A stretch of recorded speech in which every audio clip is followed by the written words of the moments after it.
আজকের নাটক কালিদাসের লেখা ধীবর বৃত্তান্ত। মহর্ষি কর্ণের তপবনে তার অনুপস্থিতিতে শকুন্তলাকে বিয়ে করে রাজা দুষ্মন্ত রাজধানীতে ফিরে গেছেন।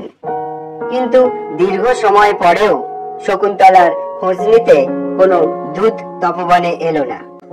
স্বামীর চিন্তায় যখন শকুন্তলা অন্যমনা, তখন তপবনে এলেন ঋষি দুর্বাসা। শকুন্তলা তার টের না পাওয়ায় ঋষি অপমানিত বোধ করলেন এবং অভিশাপ দিলেন, যার চিন্তায় সে মগ্ন সেই ব্যক্তি শকুন্তলাকে ভুলে যাবেন। শেষ পর্যন্ত সখী প্রিয়ংবদার অনুরোধে ঋষি বললেন যে কোনো নিদর্শন দেখাতে পারলে তবে সাপের প্রভাব দূর হবে।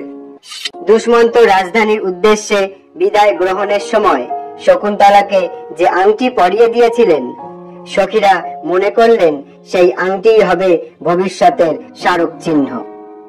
মহর্ষি কর্ণ তীর্থ থেকে ফিরে শকুন্তলাকে পতিগৃহে পাঠানোর আয়োজন করলেন। দুষ্মন্ত সমীপে উপস্থিত হলে তিনি শকুন্তলাকে চিনতেও পারলেন না। এদিকে পথে শচীতীর্থে স্নানের পর অঞ্জলি দেওয়ার সময় হাত থেকে খুলে পড়ে গেছে শকুন্তলার হাতের আংটি। শকুন্তলা অপমানিত হলেন রাজসভায়।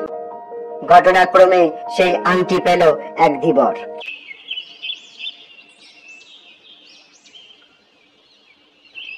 ওই বেটা চোর, বল, মণিখচিত রাজার নাম খোদাই করা এই আংটি তুই কোথায় পেলি?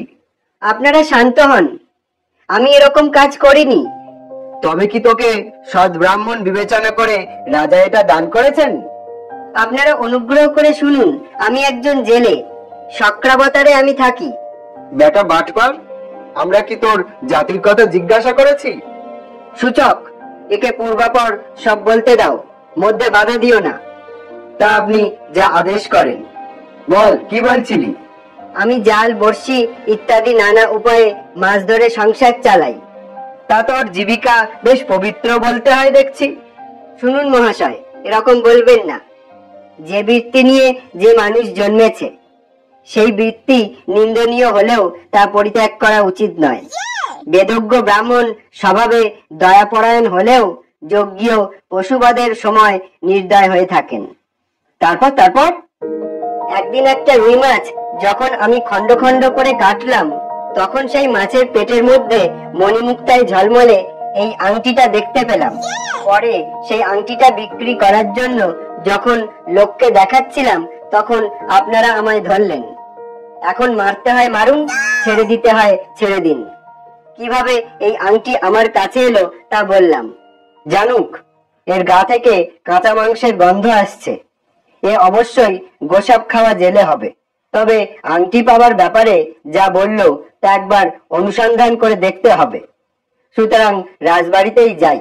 তবে তাই হোক, চল রে গাঁট কাটা।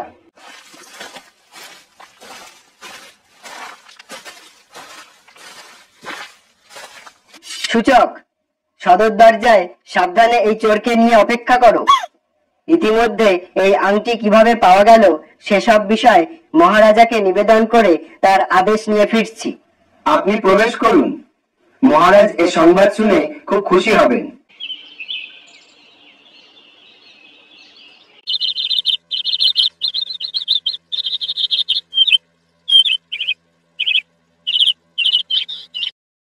আমাদের প্রভুর দেখি খুব বিলম্ব হচ্ছে।